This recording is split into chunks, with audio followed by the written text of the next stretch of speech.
E agora, o que será do PL da anistia? O líder do PL na Câmara, Sóstenes Cavalcante, protocolou o projeto, mas a bola da vez será Hugo Mota. Ele que vai decidir se vai pautar a urgência desta discussão e quando isso se dará.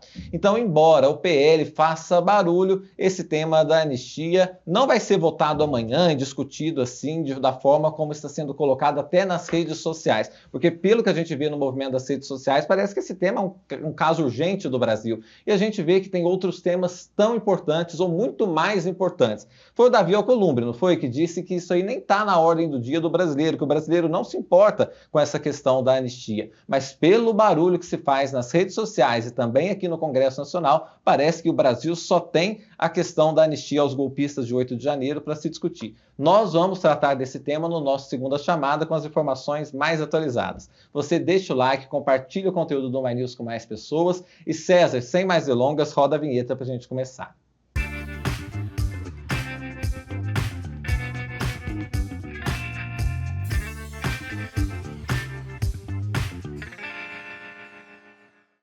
Muito bem, vou apresentar então os nossos convidados para essa discussão. Está com a gente o João Paulo Biagi, ele é jornalista do jornal O Povo. Também está com a gente o Rafael Tebas, ele é repórter e apresentador da Nova Brasil. E José Américo, que é jornalista e publicitário. João Paulo, muito obrigado a todos vocês por estar aqui conosco no My News. Quero perguntar, você que saiu do Congresso para vir aqui participar com a gente, como é que está essa discussão da anistia? Eu abri dizendo, parece que só tem esse assunto no Brasil porque a direita, o PL, sabem colocar esse tema nas redes sociais e no próprio Congresso ali, parecendo que é uma coisa urgente, e na verdade não é bem assim, né?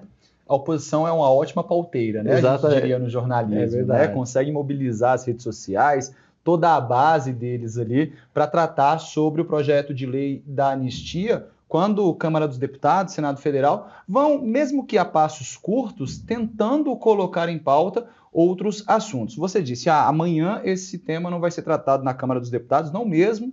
A casa está vazia, Semana Santa, então os deputados não estão por aqui. No Senado não há nem sessões parlamentares, sessões deliberativas para esta semana. Então, toda essa pressão vai ser feita durante essa semana, esquentar durante o feriado da Semana Santa. Semana que vem aqui em Brasília, também país todo, feriado na segunda-feira. A partir de terça-feira, então, a gente deve ver esse assunto ganhando mais corpo na Câmara dos Deputados. Não, nem tanto na terça, nem tanto na quarta, mas na quinta-feira, reunião do Colégio de Líderes, e a expectativa é que o presidente Hugo Mota leve esse assunto, então, para o dia 24 de abril, lá no Colégio de Líderes, na quinta-feira da semana que vem, para saber qual vai ser a tramitação desse projeto de lei da anistia e se vai ter essa tramitação. Nos bastidores, o Hugo Mota trabalha em conversa com o Supremo Tribunal Federal e, inclusive, com o governo federal, o Palácio do Planalto, já que, como você disse, o presidente do Senado, Davi Alcolumbre, alguns interlocutores do presidente da Câmara também dizem que esse assunto não é um assunto de Brasil. Ele conversa com uma parte da direita, já que nem todos aqueles que votam na direita apoiam essa anistia aos envolvidos no 8 de janeiro.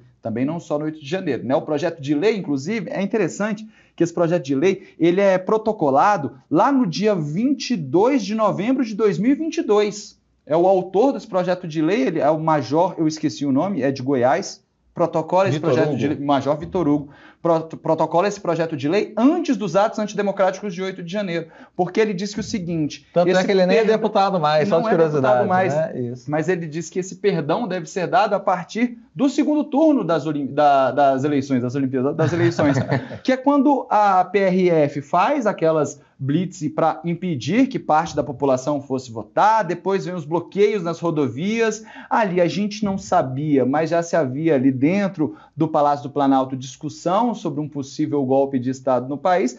Todos esses desdobramentos, então, segundo a Procuradoria-Geral da República e o Supremo Tribunal Federal, resultam no 8 de janeiro. É durante todo esse período que o projeto de lei trata. Por isso, uma dificuldade muito grande desse texto vir à tona, vir a ser trabalhado na Câmara dos Deputados.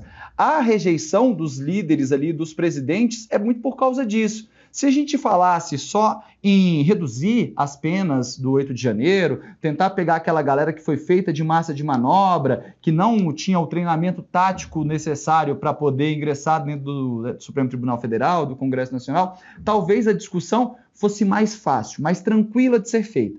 Como envolve tudo isso, inclusive com 146 assinaturas de parlamentares da base do governo federal, de partidos que têm pastas na esplanada, essa discussão vai ganhando cada vez mais corpo, vai fazendo com que haja cada vez mais essa polarização entre esquerda e direita, e aí a gente sabe como é que faz o centro, né? Vai para onde meio que a música está cantando. A música nas redes sociais está cantando em prol da anistia, mesmo que as pesquisas apontem que os brasileiros não são a favor disso. Muito por causa disso, o PL conseguiu essas 264 assinaturas, 262 válidas, e vai colocar mais fogo nesse debate do PL da anistia. Pois é uma situação tão exótica isso tudo, que esse projeto de lei, se a gente for ler lá a letra fria do projeto, anistia até quando a lei for promulgada. Então, quer dizer, pode cometer crime ainda que está valendo, né? É uma anistia prévia, uma anistia posterior, é um rolo danado. E depois dizem que, na verdade, tem que ler o projeto. Se você lê o projeto, você fica ainda de cabelo mais em pé ainda com o que está escrito lá. É algo muito problemático.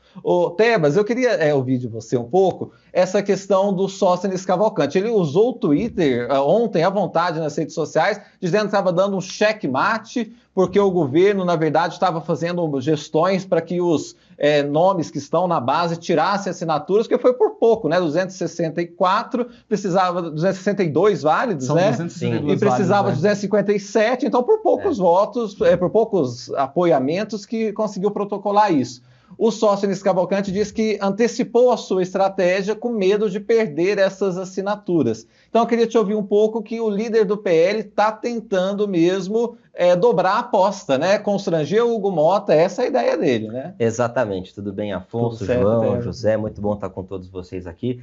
Olha, a gente conversa ali no Congresso Nacional e a gente observa, como muito bem citou o João, uma guerra de narrativas, né? O líder do PT na Câmara, o Lindbergh, até chegou a subir o tom, falou que parlamentares que assinaram, né, parlamentares da base do governo que assinaram esse requerimento tem que se decidir se é base do governo ou não, mas o fato é, como muito bem citou o João, é que nós temos uma semana aqui em Brasília diferente na comparação com as semanas anteriores. Nós temos aí o feriado de Páscoa, então o Congresso muito mais esvaziado, e essas negociações ocorrem também por meio digital, pelo WhatsApp, e também muita gente conversando sobre a anistia. No caso do Sóstenes, claramente a estratégia é pressionar o presidente da Câmara, o Hugo Mota. Isso ficou bastante claro já há muito tempo, já há aproximadamente 15 dias, 2 semanas, quando parlamentares do PL resolveram ali na Câmara obstruir muitas comissões, várias discussões, subindo o tom. No entanto, né, e você explicou bem também, Afonso, é muito importante pontuar para quem está nos acompanhando,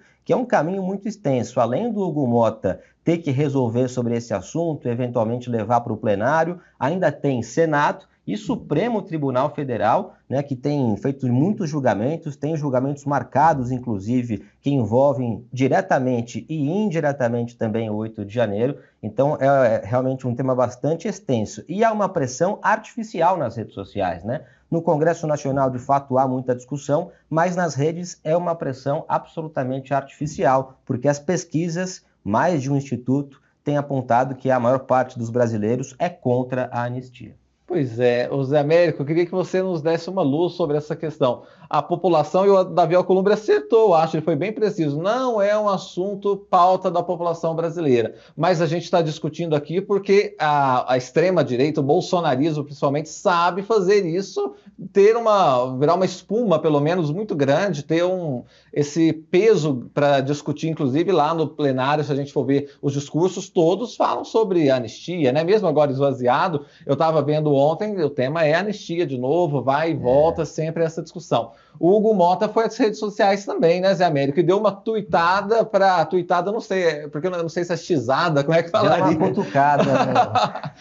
Então, uma cutucada indiretamente no próprio Sóstenes Cavalcante. Você até que nos fez referência a esse tweet aqui antes da gente iniciar, mostrando justamente que o Hugo Mota está sentindo sim essa pressão, mas parece que não vai ceder, né? Ele até viajou com o Lula, teve um tempo lá no Japão, depois foi ao Vietnã e eles conversaram muito, parece que eles estão mais ou menos na mesma página de que essa questão da anistia não é algo pacífico, vai ser problemático isso, né? Olha, essa questão é como o João e o Rafael. A todos, eu sou meio ruim disso. Mas olha só, tudo que eles falaram aqui, eu só faço somar, porque o que a gente está vendo é uma capacidade muito grande e ainda que perdura por um tempo. Isso já vem desde antes da eleição de Bolsonaro, da extrema-direita pautar a imprensa e pautar as redes sociais. E pautando as redes sociais, termina pautando a imprensa, porque a imprensa termina comentando. Isso é excelente do ponto de vista comunicacional para a extrema-direita. Isso eles fazem com habilidade muito grande e eu não sei por quê a situação hoje na mão da esquerda não se apropria dessas mesmas ferramentas. Então, o que a gente vê é que realmente, no campo político, a gente sabe que isso aí não vai dar em nada. Vai dar em nada mesmo. Eu estou até fazendo uma afirmação e garanto essa afirmação, aposto com quem quiser. Não vai dar em nada, essa anistia não vai passar. Essa anistia não vai chegar nem a ser votada. E se for votada, vai ser apenas votada na Câmara dos Deputados, porque no Senado ela não prospera. E ela precisa das duas casas. Então isso aí, para mim, é ponto pacífico. Agora, essa capacidade de fazer pressão e de fazer com que a gente ache que tem um tsunami da sociedade em cima desse assunto, é admirável e tem que ser respeitada, porque está sendo feita pela direita com uma habilidade que realmente impressiona. E você vê aí a capacidade, a força daquilo que a gente discute sempre nos bastidores, mas que essa discussão tem que ser sempre colocada de público, que é o poder do impulsionamento em redes sociais, é o poder dos algoritmos na rede social.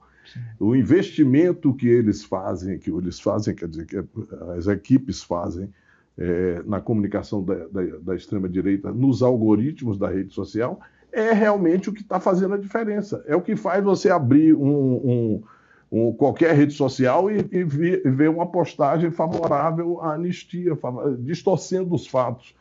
Eu vi um dia desse uma entrevista, não me lembro onde, porque a gente vê muita entrevista, de uma advogada que ela fez uma comparação fantástica sobre essa questão da dosimetria, que é um dos argumentos. Uma mulher risca com batom a estátua e ganha 14 anos, e enquanto o criminoso... Aí ela disse, olha, sabe quanto é a pena para um furto de um pacote de macarrão em um estabelecimento? É de 6 a 12 anos, ou de 6 a 10 anos, uma coisa dessa. Entendeu? Agora, imagine você atentar contra o Estado democrático de direito, atentar contra a soberania de uma nação, você pleitear um golpe de Estado. Você não estava defendendo ali a liberdade de expressão, você não estava defendendo um regime mais democrático, você estava defendendo a implantação de um regime totalitário, quer dizer, você dá o golpe, tomar o poder, destituir o Congresso, a Corte Suprema e tomar a presidência da República. Era isso que estava sendo articulado. E tem toda uma narrativa que a gente vê construída ao longo do mandato de Jair Bolsonaro, nos eventos durante a eleição, no pós-eleição, em toda a estratégia de fuga, de sair de cena, entendeu? De comandar, de não mandar nenhuma mensagem. Porque, por exemplo, ele podia ter... Já que ele se arvora em dizer que é o defensor das 4 linhas, por que ele não fez um pronunciamento dizendo, ó, pessoal, chega, a eleição já foi reconhecida eu não reconheço, mas as instituições reconheceram a eleição. Então chega, vamos partir para a tribuna, vamos discutir isso no campo político, nós temos uma bancada gigantesca, vamos lá, vamos defender nossas ideias, mas vamos aceitar o resultado conforme as instituições. Não foi isso que foi feito. Muito pelo contrário, foi permanentemente avançando nos ataques às instituições, sim, negando todo o Estado de Direito, que culminou com aquela... Porque a gente fala só do 8 do 1. Antes, 15 dias antes, teve aquele evento da invasão do prédio da Polícia Federal. Da diplomação. Não, a tentativa de jogar um ônibus de um dos viadutos mais altos do Distrito Federal, que se caísse ali seria uma tragédia com dezenas de mortos, porque o eixão passa uma quantidade de carros. Quer dizer, quando você vai concatenando todos esses fatos, você chega a um evento que é o evento principal, onde essa moça, quer queira, quer não, teve um papel fantástico, que foi pintar a frase mais simbólica, perdeu o mané. Quer dizer, ela carrega tudo isso quando você vai julgar na letra fria da lei. Eu sempre digo que se faz passar uma ideia de que ela pichou ali na esquina uma palavra qualquer, não, ela pichou num contexto de golpe, de tentativa de acabar com o Estado de Direito, uma frase que, na verdade, sintetizou esse ataque golpista do dia 8 de janeiro. Então, não é ela não está sendo condenada por pichar, ela está sendo condenada por abolição violenta do Estado de Direito, golpe de Estado, dano qualificado, deterioração do patrimônio público. Então você vê aí, são vários crimes que vão se somando, né? Então, é o conjunto da obra e a participação decisiva dela para que aquilo pudesse ser concretizado. Não foi. Se fosse, ela não estaria sendo punida. Sem dúvida. E nós estaríamos sendo punidos. O que eu quero só sintetizando a minha fala, é dizer o seguinte: há uma capacidade de comunicação pró-direita muito grande. E não há a contrapartida do ponto da esquerda. Então, o que a gente vê e o que está se sucedendo no momento é justamente essa avalanche de comunicação que, na realidade, pega um fato, distorce e dá a ele a prioridade que só interessa a esse grupo. E só para finalizar, uma coisa que eu estava pensando aqui antes, não disse. Agora, já não interessa a muitos partidos da direita essa pauta. Por quê? Porque essa pauta beneficia apenas Bolsonaro. Cria mais poder para Bolsonaro, quando outras forças como Caiado, como Ratinho, como o próprio Eduardo lá do Rio Grande do Sul, como outros núcleos da direita já estão vendo o seguinte: olha só, esse cara já está com a saúde comprometida. Agora piorou ainda. Vai ser preso também, entendeu? Né? Você dá mais força a esse cara para ele liderar uma coisa que só interessa a ele e a família dele. Então, peraí, esse negócio da anistia não vai passar. Não, muito interessante isso. E aí eu quero trazer em contexto a questão da saúde do ex-presidente Jair Bolsonaro. Ele está internado aqui em Brasília. A gente deseja que ele se recupere rapidamente. Isso a gente deseja humanamente mesmo, né? Que ele possa se recuperar. Uma situação muito complicada, em decorrência, sim, da facada que ele levou, que foi um dos acontecimentos mais trágicos da política brasileira recente e que também soube ser embalado. Claro, foi um acontecimento muito triste, ninguém queria que acontecesse, mas ele ganhou também muito em função da facada, né? Gerou uma grande comoção na época e, enfim, agora ele passa por essa situação muito...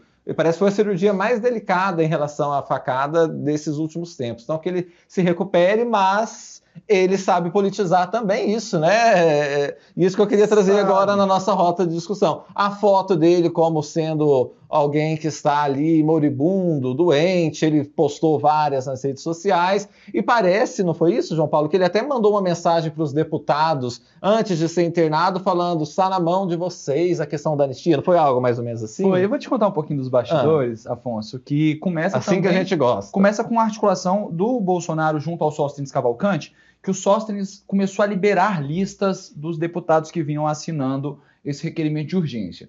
Quando foi na terça-feira passada, o Bolsonaro chegou para o Sóstenes e falou assim: ó, Sóstenes, líder, deputado, o senhor vai parar com isso. Por quê? Porque pode gerar uma pressão da população, também do governo aos parlamentares ali da base, e eles então retirarem essas assinaturas. Na quinta-feira, ali a gente já não tinha mais assinaturas, mas tinha ali um número dado de 252 apoios a esse requerimento. Foi quando entrou a liderança do Partido dos Trabalhadores nesse debate, falou assim: ó, a gente está com esses nomes aqui, vocês precisam divulgar para que a população faça pressão do outro lado. A estratégia mudou de lado. Então o Bolsonaro falou: ó, o seguinte, a gente vai esconder, só que o governo falou: não, vamos mostrar para a gente poder mostrar quem é. E o Lindbergh teve uma reunião ali com um dos principais líderes do Centrão no Congresso Nacional, na Câmara dos Deputados, Isnaldo Bulhões, o líder do MDB.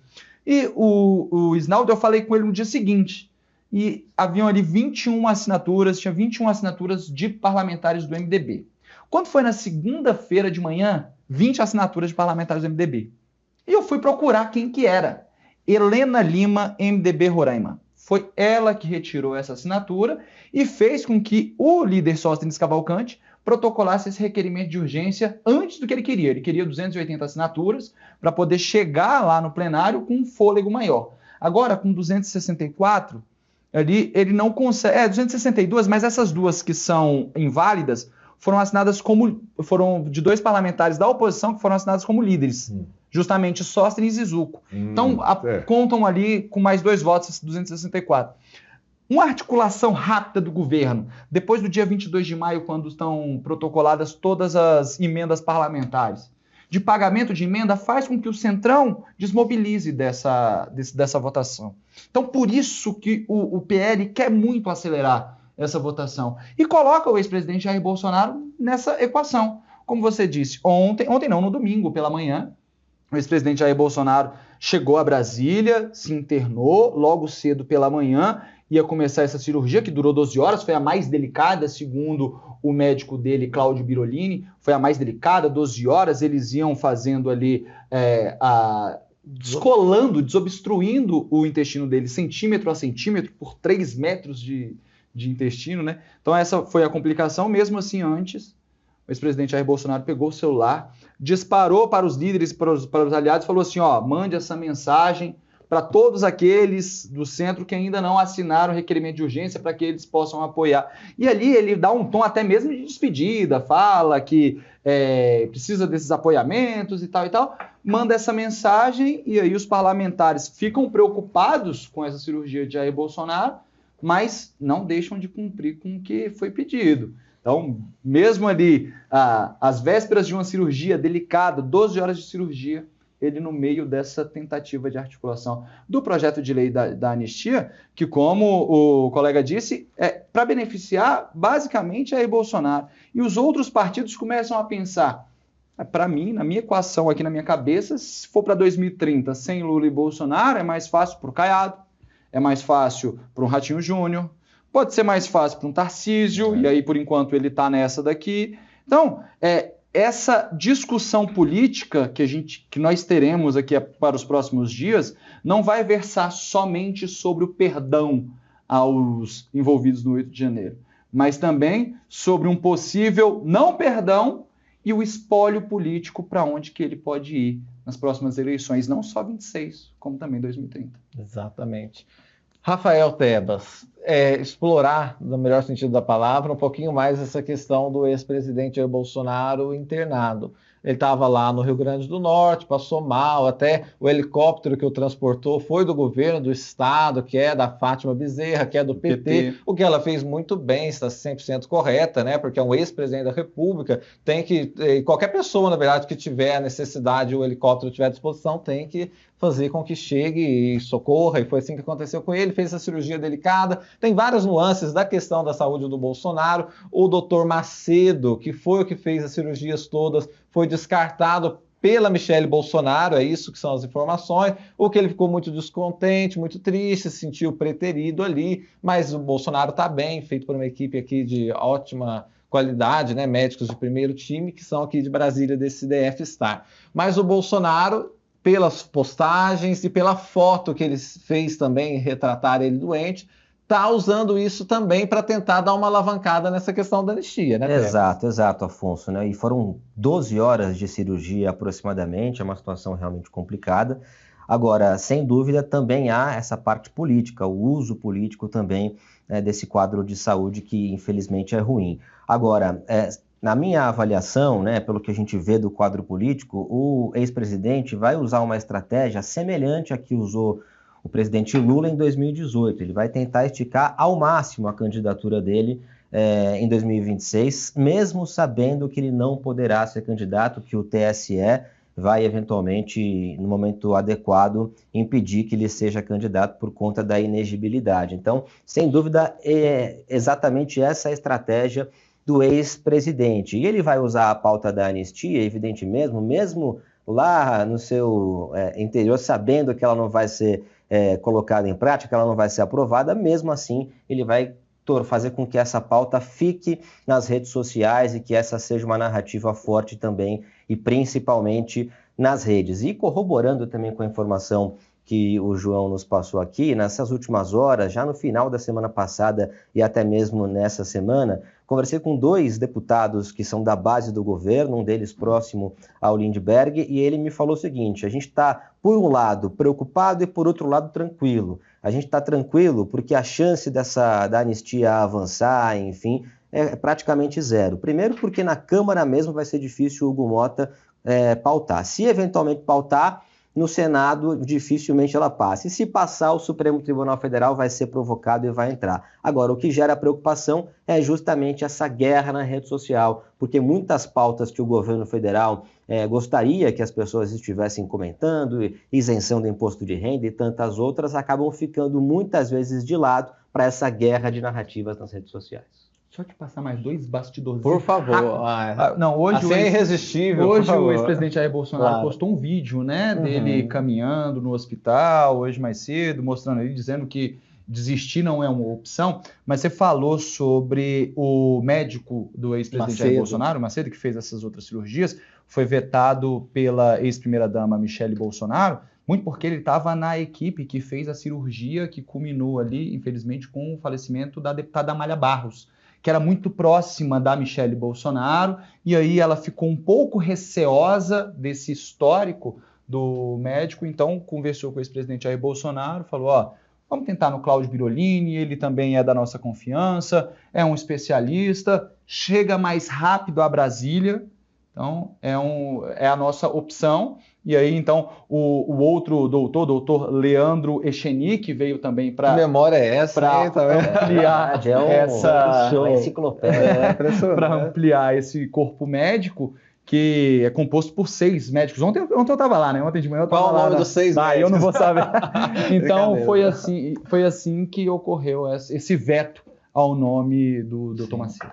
O que eu também ouvi falar sobre o Macedo é que ele prontificou a atender o Bolsonaro e parece que ele nunca cobrou, inclusive, pelos procedimentos que foram feitos até hoje, né? Mas que ele teria que ser tratado em São Paulo, e a Michele Bolsonaro também não quis que ele ficasse em Brasília, o Macedo não poderia deslocar toda a agenda dele para estar aqui em Brasília, enfim. E esse histórico da Amália Barros, o que é desonesto com o médico também, porque é um dos médicos mais qualificados do Brasil na sua especialidade. O caso da Amália é uma fatalidade, com outras complicações, que parece com alguma pecha ruim nele, né? Que é um dos médicos mais prestigiados do país.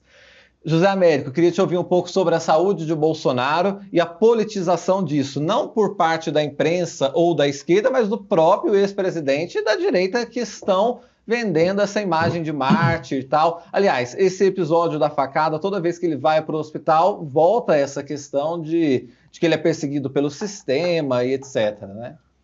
Rapaz, eu diria até que ele dá sorte com isso, viu? Porque caiu no momento certo. Bolsonaro, as pautas de Bolsonaro, sem ser anistia, qual é a pauta de Bolsonaro? Entendeu? E da oposição como um todo. Né? O quê? Não tem. É a agenda da família, entendeu? Ele tinha expectativa de que o Trump tivesse um sucesso retumbante lá nos Estados Unidos, com essa briga pela nova ordem mundial, e não está acontecendo isso, né? Quer dizer, isso também deu uma enfraquecida, digamos assim, no discurso deles. Tanto que você nunca mais viu postagem de... eu ia falar o apelido do deputado, mas não convém. Do Eduardo, do ex-deputado Eduardo, né, que abandonou. Né? Para mim, ele abandonou o mandato. Não tem motivo para ele se licenciar. Isso é um abandono de mandato. No meu ponto de vista. Nunca mais você viu uma postagem dele falando de Trump e isso aquilo. O que você vê na rede social são os bolsonaristas pedindo a intervenção até do Supremo Tribunal dos Estados Unidos aqui no Brasil. Quer dizer, uma coisa...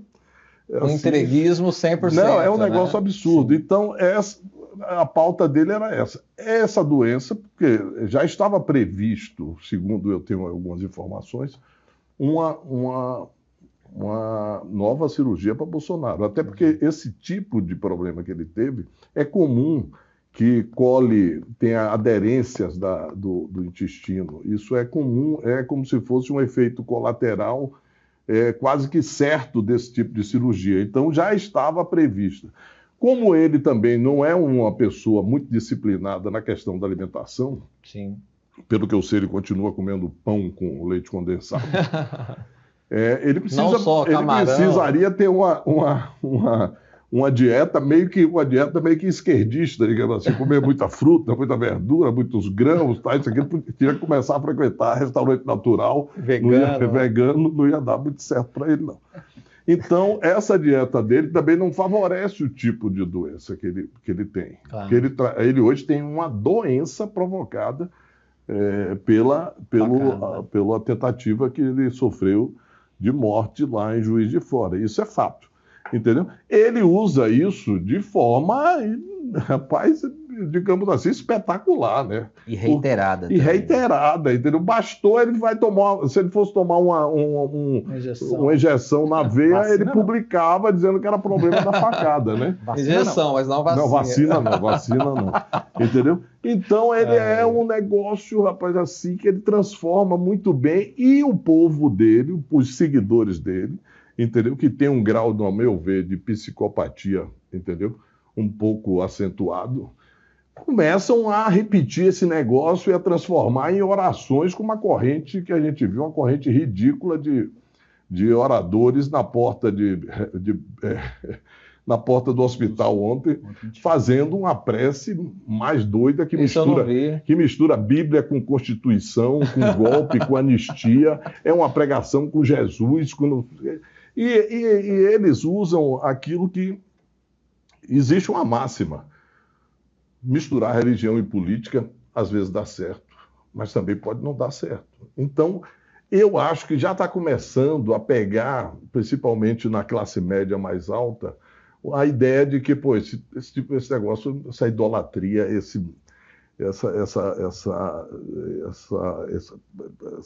questão, endeusamento, é um negócio que mostra uma alienação muito grande, né? As pessoas deixam de pautar nos principais assuntos do país para ficar nessa coisa, entendeu? Então, ao mesmo tempo, ele pega tudo isso e atiça mais ainda aquilo que ele vem pregando, que é a coisa de fazer anistia para acabar com a divisão do país, para apaziguar os ânimos.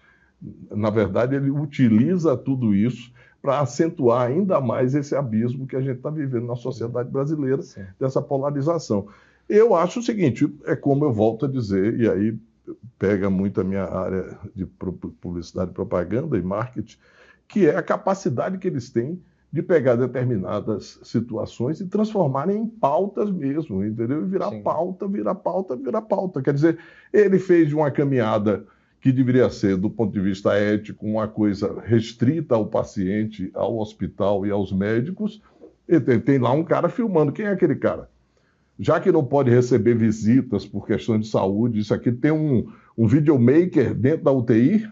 Quer dizer, isso ninguém observa. Quer dizer, tem um videomaker dentro da UTI. Quer dizer, o cara está em campanha até na hora da morte, porque ele está mais com a vela na mão do que... Nossa Senhora! Não, é sério, a situação dele é gravíssima. O que me disseram é que pelo menos as 48 horas são muito você vai fazer uma cirurgia de hérnia, meu amigo, você entra, você pode não sair. Claro que hoje em dia os índices são baixos de morte, mas é perigoso. Claro. Mas para você ter uma cirurgia aberta no abdômen, sim, sem dúvida, que vasculharam lá por várias horas, eu não acredito que foram 12 horas, entendeu? Porque aí esse número de horas já é também marketing. Sim. Então eu acredito que deve ter sido uma cirurgia lá, sei lá, de 6 horas, mas aí conta anestesia antes, anestesia depois, tá, isso, aquilo, nego. Operação. Quanto foi? Não, peraí, quanto foi? Dá mais, bota mais um tempo. Eu fecho em 12 horas, ótimo, 12 horas, isso é fato. Os médicos são muito sérios, da F-Star é uma das redes maiores que tem, mas o que acontece, eles mesmos explicaram, é que só para chegar aonde tinha que chegar foram 2 horas e tanto, então ela somou tudo isso e foi essas 12 horas aí dessa... Mas do ponto de vista do marketing é excelente. Sim, 12, ainda mais 12. Me dê 12 horas aí, que 12 horas é ótimo. 12 horas de cirurgia. Uma data redonda, um horário redondo. Um negócio. Entendeu? Eu quero inverter um pouco aqui a nossa lógica e pensar tudo isso sob o ponto de vista do governo Lula. Porque a nossa bancada aqui está falando muito da questão de que esse tema da anistia está pautado e temas de discussão, e outros casos muito importantes estão ficando de lado. E é verdade, por exemplo, a questão da isenção do imposto de renda para quem ganha até R$5.000. Isso é uma coisa que interessa todo brasileiro. As pesquisas também mostraram que todo mundo apoia, não tem quem não apoie, só talvez os milionários que vão ser taxados um pouquinho para compensar, esses não gostaram. Mas fora isso, a grande parte da população é a favor dessa questão da isenção. Mas é um tema que não pegou no Congresso, por enquanto essa discussão está muito fraca, na população também o povo nem sabe que está avançando esse projeto.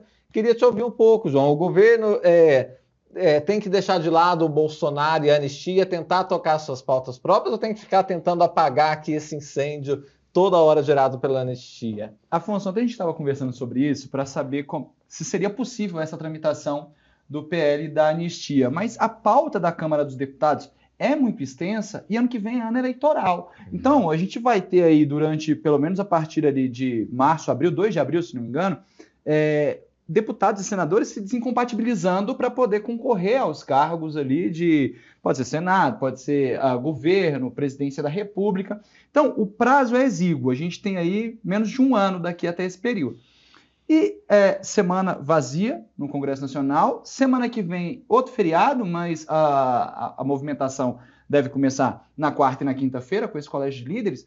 Na semana seguinte, o bicho começa a pegar. Mas daqui a pouco já vem junho também.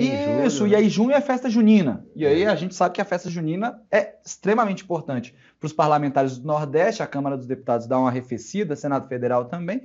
Mas o que é importante a gente notar Comissão Especial do Imposto de Renda. Ela vai começar a trabalhar ali já daqui 2 semanas, daqui 10 dias, né? Que é quando, na terça-feira da semana seguinte, sem ser da próxima semana, da outra.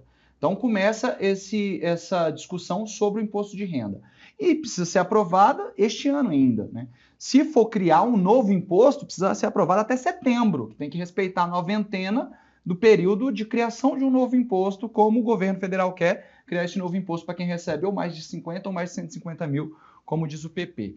E daí a gente vai ter a comissão também que trata sobre inteligência artificial, dívidas dos municípios. CMO agora vai ter que começar a debater a lei de diretrizes orçamentárias, que a LDO vai ser entregue até o fim dessa semana pelo governo federal. Então, a pauta da Câmara dos Deputados vai começar a engolir o plenário.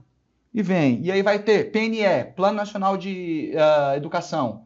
Ele tem que ser decidido para os próximos 10 anos de ensino da educação básica e do ensino médio. Então, a Câmara dos Deputados vai precisar se movimentar de forma rápida, porque precisa aprovar um monte de coisa esse ano, que ano que vem é ano de eleições gerais. E ano de eleições gerais, está todo mundo preocupado mais com o seu do que com o do povo, né? Exato. Eles querem garantir que vão voltar para lá em 2027. Então, o Congresso começa a esvaziar ali a partir de junho, julho. Por causa disso, esse tanto de coisa que precisa ser feita, esse PL da anistia pode ficar até deixado de lado. Mas o mais importante para o Partido Liberal, para o PL, não sei se para o Bolsonaro, mas para o PL, é mostrar que está tentando movimentar isso. O Matheus, desculpa. Rafael falou aqui, o passo a passo desse PL da anistia, ele é muito longo. Porque precisa ser aprovado na Câmara, vai para o Senado, precisa ser aprovado no Senado, vai para a sanção do presidente Lula, o Lula vai vetar, volta para discutir o veto. Tem sessão marcada de veto agora para o dia 24, semana que vem, quinta-feira que vem, que vai discutir veto presidencial que foi dado lá em 2022, 2023. Pelo Bolsonaro ainda. Os vetos ficam uma lista imensa. Uma lista imensa de vetos. Então, é muito difícil, como disse o Zé Américo, que esse PL da anistia seja aprovado. E essa tramitação é tão longa que daqui até lá ele pode até não fazer tanto sentido para o Jair Bolsonaro. Fazendo só um parênteses aí, lembrando de um fato. Eu não sei quem foi que disse, mas a própria direita pediu uma mudança da redação desse PL da anistia, justamente porque do jeito que ele está redigido, ele chega no Supremo e bate na inconstitucionalidade. Sim. Porque é como se eu fosse, por exemplo, domingo ter Corinthians e Palmeiras, e eu, líder da torcida, entro com a liminar dizendo, olha, qualquer briga que tiver, qualquer assassinato que tiver, qualquer quebra-quebra que tiver, tem que ser perdoado porque isso, e entro na justiça com essa liminar e aí o pau quebra lá, quem ganhar, ganhou, quem não ganhar vai ganhar, quer dizer, Tá valendo, tá valendo, e aí tá todo mundo, a polícia não pode fazer nada, a justiça não pode fazer nada, quer dizer, é uma insanidade você ter um projeto que anistia coisas que nem aconteceram ainda. Não, é um absurdo. Agora, vai ter Corinthians e Palmeiras mesmo? Ou foi Não, só um não. exemplo? É Corinthians e Sport no final de Muito semana. bem, muito bem. É o que eu falei, nossa, se tiver, vai ser o clássico que vai movimentar, Não, né? teve agora, semana passada, Teve, o sábado, Palmeiras deu teve. 2-0 muito do bem. Corinthians. Não precisa lembrar disso. Tô só acompanhando o Cruzeiro aqui, então tô deixando os times de São Paulo um pouco de lado do meu acompanhamento diário. Agora o Rafael Tebas não. Rafael Tebas Eu acompanho. Às vezes eu tô ali na câmera, quarta-feira, fico ali com o olho na câmera, o outro no celular ali para ver quanto. O Corinthians tá indo bem, né? Tá, ganhou o Campeonato Paulista, mas Então. no Brasileirão começou mais ou menos. O Brasileirão diz que é o campeonato mais difícil do mundo, então tem muitas rodadas ainda para fazer frente a isso. Rafael Tebas, queria te ouvir um pouco sobre essa questão do governo, o que o governo quer encaminhar de pautas também. E um detalhe curioso, o relator da questão do imposto de renda é nada mais nada menos que Arthur Lira, que foi presidente da Câmara dos Deputados. Para o Lira é ótimo, é o faca e o queijo na mão, ele vai ter um papel central e muito importante, ele volta em grande estilo com essa relatoria, né? Só uma coisa, ele não assinou o PL da anistia. Foi o primeiro nome que eu fui procurar. Bem apontado mesmo. Não, interessantíssimo isso também. Vai ser interessante, né, observar o comportamento do Lira em relação ao projeto da isenção do imposto de renda, exatamente por conta dessa situação com o governo. E para o governo, daqui em diante, até o final do próximo ano, certamente as pautas da agenda econômica vão ser as mais importantes, justamente porque eles vão estar ali de olho nas eleições presidenciais. E uma dessas é justamente a isenção do imposto de renda para quem ganha até R$5.000. Nesses últimos dias, eu fui a um evento de uma frente parlamentar aqui em Brasília. Ali muitos políticos do campo conservador estavam nesse evento, uma festa, enfim, e foi legal perguntar para eles exatamente sobre a isenção do imposto de renda, porque a gente sabe que há uma divisão quando o assunto é economia, entre aqueles que querem um estado menor, um estado maior, enfim. E eu pude observar que na avaliação de muitos parlamentares, eles vão querer que esse projeto caminhe, porque evidentemente é um projeto popular. Se a gente sair perguntando nas ruas para as pessoas, independentemente do que as pessoas pensam sobre costumes, sobre economia, independentemente da corrente ideológica, as pessoas são favoráveis à isenção do imposto de renda. Então, vai ser curioso, vai ser realmente interessante a gente observar como vai se dar essa tramitação com o Arthur Lira, ex-presidente da Câmara, como o relator, como vai ser essa negociação até com a Fazenda, né, com o ministro Fernando Haddad, que de alguma forma vai também conversar bastante com os parlamentares e principalmente analisar quais vão ser as compensações, porque o projeto tende a ser de alguma maneira aprovado, mas quais vão ser as compensações? Aí é que está a chave desse projeto. Pois é. Você falou que esteve nesse evento com parlamentares conservadores, aí eu queria ouvir você disso.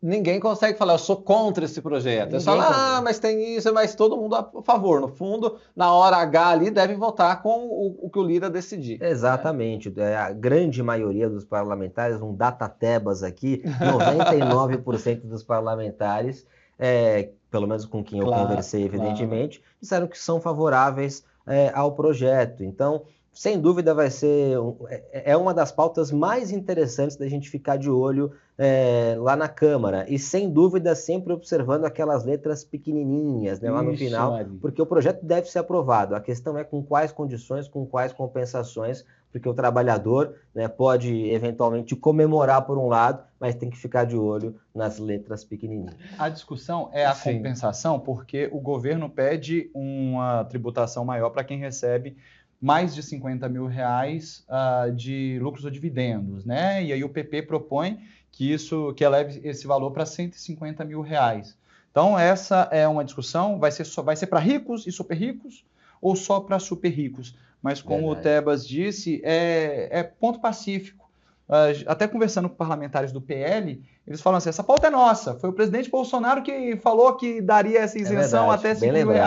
Essa pauta é nossa, a gente vai apoiar. Agora, o que a gente não quer é algum tipo de cobrança que a gente não concorde, porque é uma isenção fiscal de 27 bilhões de reais. Só rapidinho sobre o Lira, o governo está satisfeito com a escolha do presidente Arthur Lira como relator. Quem me disse isso foi o líder do governo, José Guimarães, porque ele, segundo ele, tendo o Lira como relator, é a certeza de que o projeto não só vai ser pautado, como ele vai ser aprovado.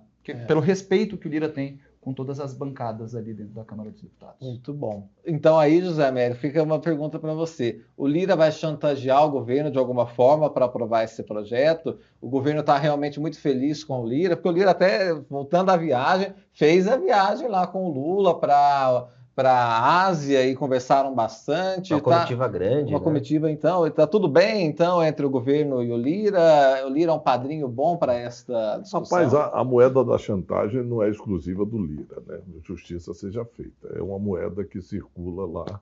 A gente que anda lá no Congresso sabe.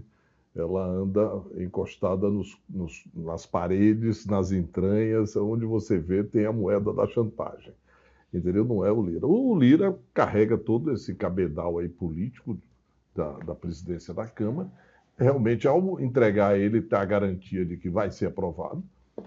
E eu vejo só a necessidade de agora, e talvez seja o grande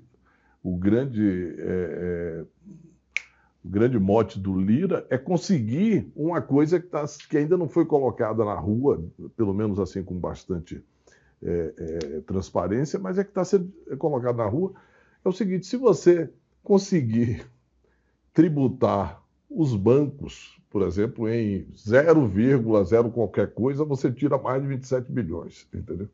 Só se fizer isso só na Caixa Econômica, você tem esse dinheiro. Então, não é, a questão é justamente essa, ninguém quer perder. O problema do Brasil hoje é o seguinte: no meu ponto de vista, a esquerda, nesse modelo que está aí hoje, que no modelo que não funciona mais, quer continuar sendo paternalista e cada dia mais dando os benefícios sem parar. E a direita não quer perder absolutamente nada. A direita que eu estou falando é o mercado.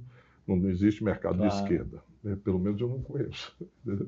Então, até na China o mercado é de direita. Então, eles não querem perder um centavo. Então, é o que Lula falou, ele fala isso, mas ainda não conseguiu elaborar muito bem. É uma direita burra, é uma elite burra, porque é o seguinte: certas coisas, como a questão da violência mesmo, entendeu? Precisa de uma atitude contundente da sociedade. Mas a sociedade se acomoda, ao invés de você ceder um pouco para dividir, entendeu? E melhorar as condições sociais, você prefere fazer condomínios cercados por muros, daqui um dia tem até tanque de guerra na porta de condomínio aqui no Brasil, porque já tem condomínio em São Paulo com os caras usando a R15. Entendeu? Nossa Senhora. Segurança de condomínio dentro de São Paulo usando a R15. Entendeu? Os caras têm a R15, entendeu?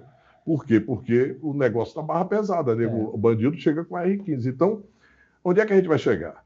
Eu acho que não é difícil, é uma questão de conversar. Eu acho que o Arthur Lira tem um interlocutor muito grande com o setor financeiro, que é o ex-presidente Rodrigo Maia, entendeu? Que é um cara que está na ativa aí na política, apesar de não aparecer. Ele assumiu essa postura, é representante do setor financeiro na área dos bancos.